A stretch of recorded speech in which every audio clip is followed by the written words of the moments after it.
What's up, redwoodrising.org, and I'm standing in the middle of a stream, and you're like, no, you're not, you're standing on the forest floor. Well, I am standing in the middle of the stream because this used to be a stream that got buried in the 50s and 60s so that it would be easier to log this place, and they cut down all these trees, and these are the ones that are growing back, but we're only a half mile from the ocean, and if this was open, if this creek was open, if there was actually water in it, the salmon can get up here and spawn, and we all know that they're endangered species in Northern California, and our fisheries has been closed.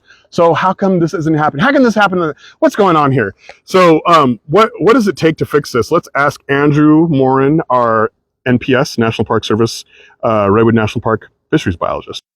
So Andrew, if this was a creek, a flowing water creek, which is hard to imagine, and now that water is still here, it's just under the ground, under all this slash and stuff like you've told us in our previous videos. But like, I want to see this fixed now. What's the next step? The next step is that us with the National Park Service will complete an environmental assessment. So it's part of the National Environmental Policy Act that requires any project on federal land to have an analysis done of what the impacts are. And so we'll go through, and it's typically lots of paperwork. You know, we're talking. So you got to tell everybody, like, this is what's going to happen. This is like how it's going to impact other park operations. Yep, how it will impact all the visitors, wildlife, other critters that may be living here right now. And so that will typically take a year, maybe two. And so even before these heavy equipment that we can hear right now, even before this heavy equipment gets out here, you are at your computer doing restoration inside of a building, because you have to do all these paperwork to like show that the impact of fixing this creek.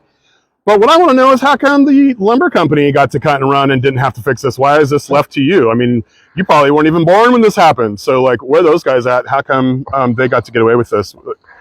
And so this area was logged probably in the early 60s. That was before there were any laws preventing creeks from being filled in. Okay. So here in California, the forest practice law was passed in 1978.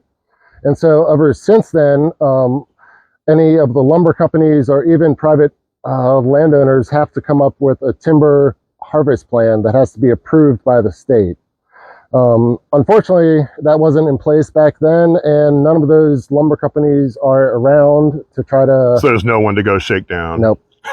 So we basically, as a society, as a community, we learn from our mistakes. And so we don't bury streams anymore, folks. So like this, which just looks like the forest floor, is actually, there's a raging creek, maybe not raging, but there's a creek underneath here. So, so is this going to be a creek again? It will. Once we restore this 1,200 feet of channel, we'll have an entire creek system that's about 7 miles long, which doesn't sound super long, but that will still be home for salmon, for lamprey, for amphibians of different kinds, and just generally restore the riparian system to this part of the forest. And again, our salmon in this area, the commercial fishery season has been closed. California, we really want to get a commercial fishery back in California for a lot of reasons. You know, the indigenous people, the salmon's like a cultural keystone species to them. They've been fishing and living and having a relationship with salmon here in Yurok territory. I believe they called it Nipui, but you can find out by going to yuroktribe.org or going to Save California Salmon. And you can learn about how the indigenous people had relationships with the salmon, because it's really fascinating. And indigenous people are working on these projects with us. They're our partners, and we're going to restore these streams. And that way we're going to have salmon in a bunch of little streams, as well as like the Klamath River, where the dams are coming down, and in the Redwood Creek, where a bunch of restoration is happening. So thank you very much, Andrew, and redwoodsrising.org.